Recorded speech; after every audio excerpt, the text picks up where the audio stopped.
Вие сте со вестите на Канал 8. Добар ден.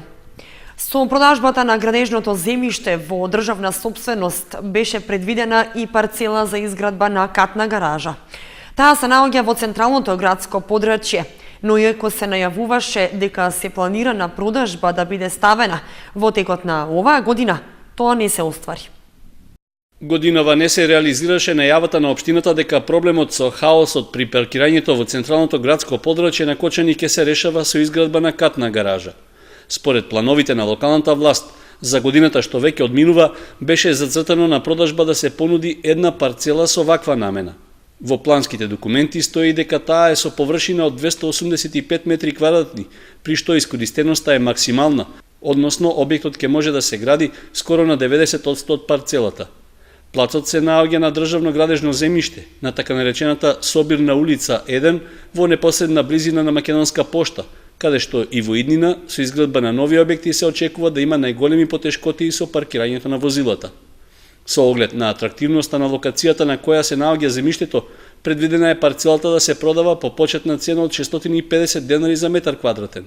Максималната дозволена височина на објектот е 10 метри, односно инвеститорот ќе може да изгради приземје и 3 ката. Во општина Кочани нема определен рок кога парцелата ќе се понуди на продажба, иако таа беше влезена во планирањата за оваа година. За почеток, тоа е единствена парцела што има ваква намена, веројатно со желба да се види интересот кај инвеститорите за изградба на катни гаражи. Планирањата за вакви објекти во централното градско подрачје не се нови, односно за тоа се размислувало и на просторот на паркингот кај трговскиот центар. За сега нема одговор дали општината планира идната година да ја стави на продажба парцелата за катна гаража или пак ќе се чека на сигурен инвеститор, па дури тогаш да биде објавен огласот за лицитација на земјиштето. Општина Кочани бара финансиска помош од владата на Норвешка за подобрување на енергетската ефикасност на зградата на локалната самоуправа. Според изготвената техничка документација за ова, ќе бидат потребни околу 95.000 евра. Над 5 милиони и 800 илјади денари планира да потроши локалната самоуправа на Кочани за реконструкција на општинската зграда во текот на наредната година. Со зафатот треба да се овозможи обновување на надворешната фасада со соодветна термичка заштита, што ќе придонесе за подобрување на енергетската ефикасност на објектот. Тоа би требало да ги намали трошоците за загревање и ладење на просториите, за што сега се користи електрична енергија. За сега целиот проект е само на хартија, а неговата реализација ќе зависи од тоа дали ќе се обезбедат парите. Локалната власт вели дека нема да ги црпи од буџетот, туку веќе побарала странска помош. Тоа е еден проект за кој е изработена веќе техничка документација и го аплицираме кај Норвешката амбасада и станува збор за енергетска ефикасност на објектот на локалната самоуправа на општина Кочани. Енергетската ефикасност на зградата е влезена во проектите за локален економски развој што локалната самоуправа ги планира за 2015 година. Во моментот се уште нема одговор од амбасадата на Норвешка дали ќе ја помогне реконструкцијата, па во локалната власт ќе почекаат, со оглед што финансирањето на поднесените проекти треба да ги одобри владата на оваа земја. Двата објекти во кои е сместена општинската администрација се градени во различни периоди и освен тековното одржување и ситни технички подобрувања, досега кај нив немало поголеми градежни зафати за реконструкција, со што би се подобрила енергетската ефикасност. Доколку се реализира планираниот проект, би се намалиле трошоците за електрична енергија, за кои општината годишно плаќа над 2,5 милиони денари. Руралниот доктор пружа помош за старите и изнемоштени лица од зафарлените краишта во Виничкиот регион. Бројката на прегледани пациенти постојано расте, а со тоа истовремено се води и здравствена грижа за нив. Во изминатите месеци од стартот на проектот Рурален доктор во Виница се реализирани околу 2000 прегледи. 20 километри оддалеченост од градот, тешко пристапниот терен и 10 евра такси превоз се клучните причини што стотици жители од руралните населени места лекар посетуваат само по потреба, еднаш во текот на годината или еднаш во неколку години. Но по 10-месечната акција на руралните лекари од Здравствениот дом Виница, кај овие жители кои претежно се на возраст од 70 до 90 години, докторите констатирале диабет, хипертензија и холестерол. Некои се со редовна терапија од матичните лекари, а некои се уште немаат матичен. Ние сме далеко, ама те некако преку месец најдеме некои носине, што да правиме? И таксисти доодат, некојаш дојдат, некојаш оти црн пат не доваѓат. Црни пато, највише ние за пато на нас. Немаме пат, некогаш приморани сме па да доваѓаме и увинци у градо на преглед и пријаме инфузија. Те лекови си земеме. Тука лекове нема. Од нозе страдам. Овдеа това баш го гледах и мора да го видите баш што е работа. 5 месеци има сигурно. Ја оти најпосле оди за очите, оди до кочена. Нека у 2 месеца бар еднаш да дојди, па е друго. Па бил сам 2003 операција кој париха. Ослепо црево и од тога не сам одил на доктор. Здравствениот дом Виница ангажираше двајца доктори кои секојдневно ги посетуваат селата Липец, Лаки, Драгобраштец, Црн Камен, Калиманци, Грклан и Виничка Кршла, каде нема ниту амбуланта, ниту лекар. Задолжително им се врши основен преглед, а се даваат и соодветни препораки и совети. Во догледно време се планира да се доекипираат сите здравствени пунктови во руралните населени места, што секојдневно по неколку часа ќе нудат бесплатна услуга за старите изнемоштени лица од најнепристапните предели, а заедно со нив ќе работи и подвижна аптека. Со помош од Министерството за култура, отпочнати се санациони активности во Центарот за култура Бели Мугри. Реновирањето ќе се одвива во фази, а започна со реконструкција на тоалетите. Центарот за култура Бели Мугри, паралелно со тековните активности, со помош на Министерството за култура, презема нови санациони интервенции со цел да се подобрат условите за работа во оваа установа. Во моментот се работи на реконструкција и санација на тоалетите. Покрај она што го имавме претходно преземено, завршено, значи во овој момент, значи се превршуваат оние градични работи, значи реконструкција и санација на долните вециња, значи тоа се века влезниот дел, значи ходникот и женскиот дел од вецињата. Машкиот дел ќе биде малку подоцна работа, значи тоа веројатно очекуваме дека Министерството за култура ќе го поддржи нашиот проект што е за санација и реконструкција на машките вециња, значи со тоа би го завршило би рекол еден од проблематичните делови на Центарот за култура. Но плановите за подобрување на условите за посетителите и вработените во Центарот за култура Бели Мугри не завршуваат овде. Во план е сеопфатна санациона активност, а еден од проектите најверојатно ќе биде поддржан од Министерството. Станува збор за изработка на проектна документација за реконструкција, адаптација и санација на целиот објект. Значи со тој проект би можеле подоцна да бараме пари, дали од Министерството, дали од владата, дали од одредени невладени сектори или фондове, значи меѓународни, кој проект го замислуваме така да биде да има можности да се работи парцијално, значи да не мора да биде врзан изработка, односно реконструкција да биде во една фаза, значи да може да се работи во повеќе фази, а тоа го правиме затоа што тоа што го планираме да го направиме во иднина ќе носи малку повеќе пари. Проектната документација опфаќа реновирање на големата сала, подот, зидовите и осветлувањето, како и поставување нови столчиња и филмско платно.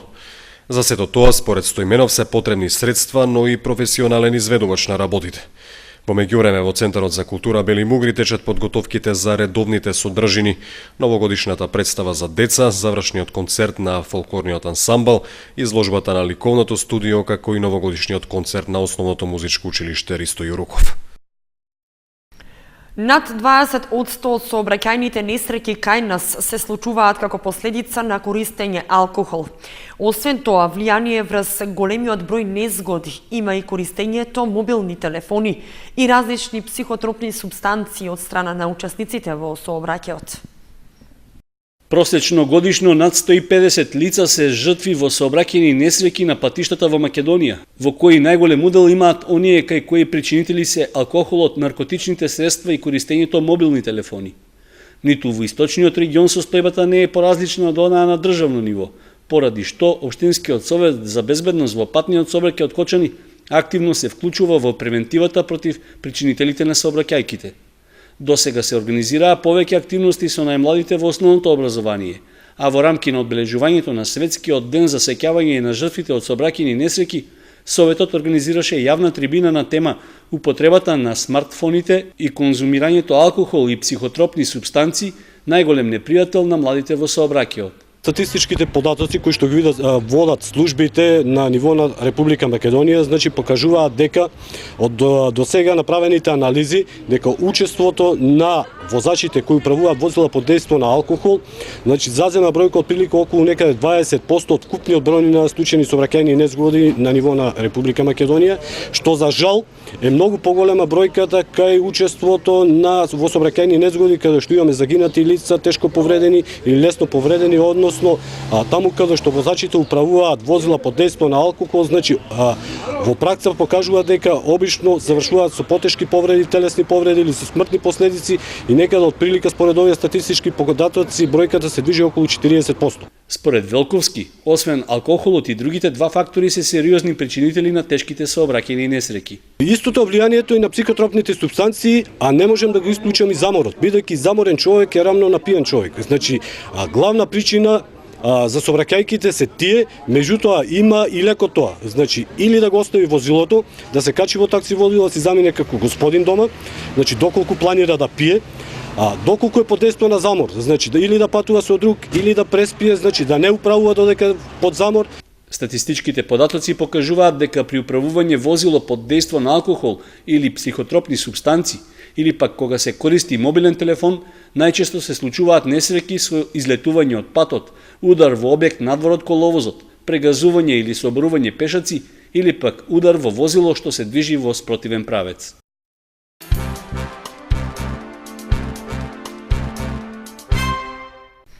Учениците да можат на полесен начин да ги остварат своите соништа и да се реши судрувањето со предрасуди, предизвици и стереотипи со кои секојдневно се соочуваат. И целта на креативниот и интересен филм кој учениците од гимназијата го изработија и го прикажаа пред јавноста. Филмот е дел од проектот за меѓуетничка интеграција во образованието. На креативен начин да се разбијат предрасудите и да се решат проблемите со кои се соочуваат учениците е целта на филмот Соништа и сомнежи, кој го изработија учениците од Средното општинско училиште Љупчо Сантов и го прикажаа пред јавноста. Филмот е продукт на активности кои се спроведуваат во рамките на проектот за меѓуетничка интеграција во образованието, кој ги опфаќа сите основни и средни училишта во градовите во Републикава. Се спроведуваат креативни процеси во различни работилници, кои што самите ученици во средните училишта одлучуваат за каква активност ќе се зафатат да ја реализираат. Конкретно, гимназијалците од Кочани ја избраа активноста изработка на филм, преку кој креативниот процес го одбележуваат во форма на краток филм. И кои се нивните соништа, како понекогаш тие сомнежи кои што сите млади луѓе ги имаат, како можат можеби понатаму да спречат во однос на исполнување, остварување на нивните соништа. Меѓутоа, денеска видовме преку самиот филм дека учениците на крај успеваат, младите, ако сакат и силно веруваат во некои вредности во животот. Проектот финансиски е поддржан од УСАИД, а се спроведува од страна на Македонскиот центар за граѓанско образование и во соработка со Центарот за изведувачки уметности и мултимедија, кој е партнер организација во проектот. На некој начин да ги направиме овие луѓе млади поспремни да влезат во предизвици на поголеми мултикултурни средини. Утре овие луѓе ќе изберат да студираат и надвор. Европска унија интеграцијата дава можности за студирање и надвор, размени, каде ќе се судрат сигурно со различни култури, луѓе од различни култури. И мислам дека на овој начин овој проект им дава можност на овие луѓе, прво во заедницата во која живеат, да ги направат поотворени на различности, поотворени према другиот и другите култури. Во филмот учествуваат 28 ученици од Кочанското училиште и истиот е снимен во просториите на училиштето и околу него. Учениците напорно работеа на изработка, снимање и монтажа на истиот. Сцените се извадени од секојдневните случувања на учениците. Ние сакавме со филмот всушност да прикажеме на кој начин можеме да се справиме со тоа, дека не треба сами со себе да се затвараме, туку треба да имаме самодоверба, треба да најдеме некоја работа што не мотивира и да успееме сепак она за што сонуваме, да го создадеме и да го направиме на начин како што сме го замислиле. За цело време на изработка на филмот, учениците работеа под менторство на професорките Благица Андова Николова и Бранка Ѓорѓиева Иванова.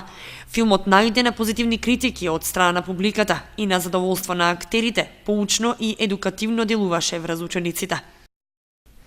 Заради специфичноста и посебните потреби на учениците кои со инклузивното образование се вклучени во редовната настава, во Основното училиште Свети Кирил и Методи пуштена е во употреба нова просторија за работа на дефектологот со тие ученици и советодавно консултивна работа со наставниците и родителите. Просторијата е опремена со асистивни уреди прилагодени за потребите на овие ученици. Од минатата учебна година Основното училиште Свети Кирил и Методи е дел од проектот Е-пристапно образование, кое е финансирано од УНИЦЕФ и поддржано од Министерството за образование и Бирото за развој на образованието. Целта на проектот е инклузија на учениците со посебни потреби во воспитно-образовниот процес. Како дел од проектот се организирани повеќе обуки на наставниот кадар во училиштето, како и донација на асистивни уреди. Новата просторија е прилагодена според потребите на учениците со посебни потреби.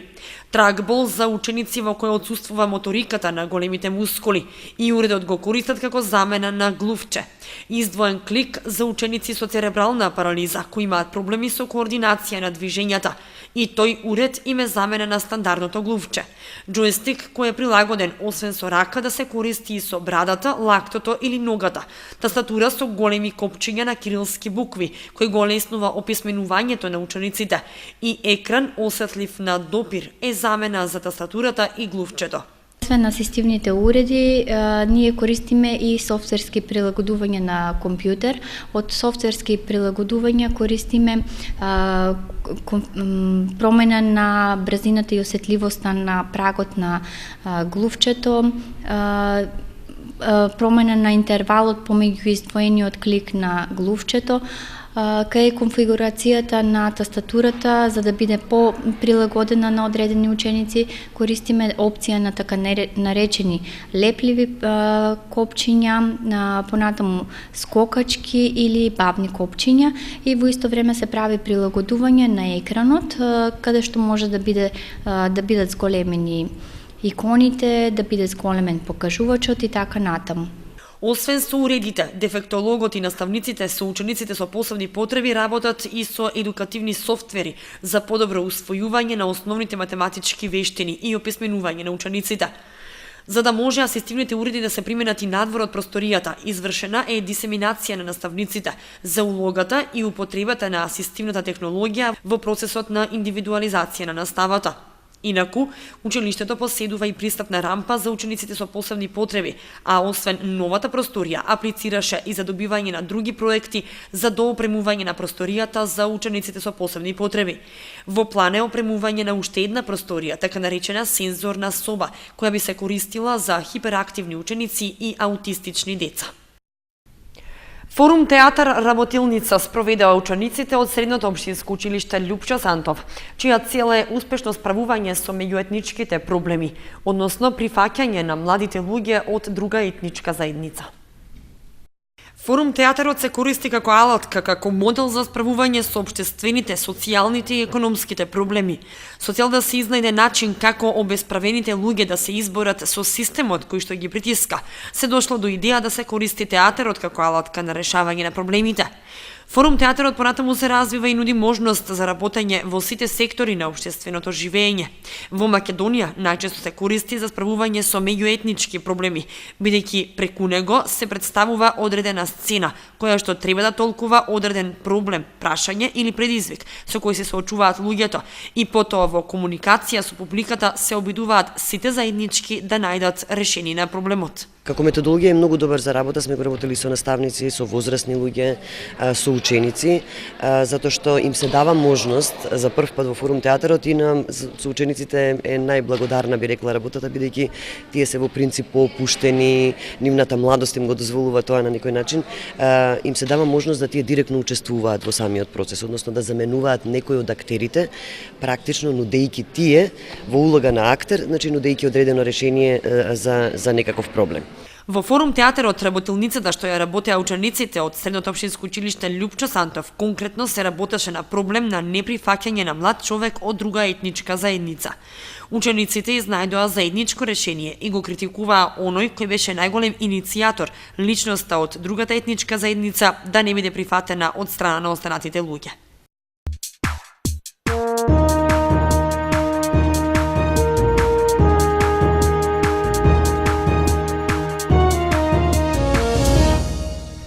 И за крај од вестите проследете спортската информација. Подоцна во споредба со минатите години започнаа активностите во рамки на училишниот спорт. Надпреварите стартуваа со кошаркарски мечеви во машка конкуренција. Свети Кирил и Методи и Малина Попиванова 50:33 и Никола Карев Раде Кратов 48:26 се резултатите од двата одиграни надпревари во рамки на првото коло од Општинската училишна лига во кошарка. Лигата започна неделава, а надпреварите беа одиграни во спортската сала во основното училиште Никола Карев. В четврток се играат мечевите во женска конкуренција. Двојките се Малина Попиванова, Раде Кратовче и Свети Кирил и Методи Никола Карев. Овие надпревари исто така се играат во спортската сала во основното училиште Никола Карев. В петок пак се игра првото коло во мал фудбал. Училишните спортски лига надпревари годинава ќе го задржат истиот формат, со таа разлика што се воведуваат и фудбалски надпревари во женска конкуренција. Минатата година, по подолга пауза, за прв пат се воведе и ракометот, претходно во планот беше внесен и шахот. На програмата треба да се врати и одбојката. Најголемиот успех минатата година го постигнаа кошаркарките на основното училиште Свети Кирил и Методи, кои го освоија првото место на државниот надпревар.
Со временската прогноза ги завршуваме вестите на Канал 8.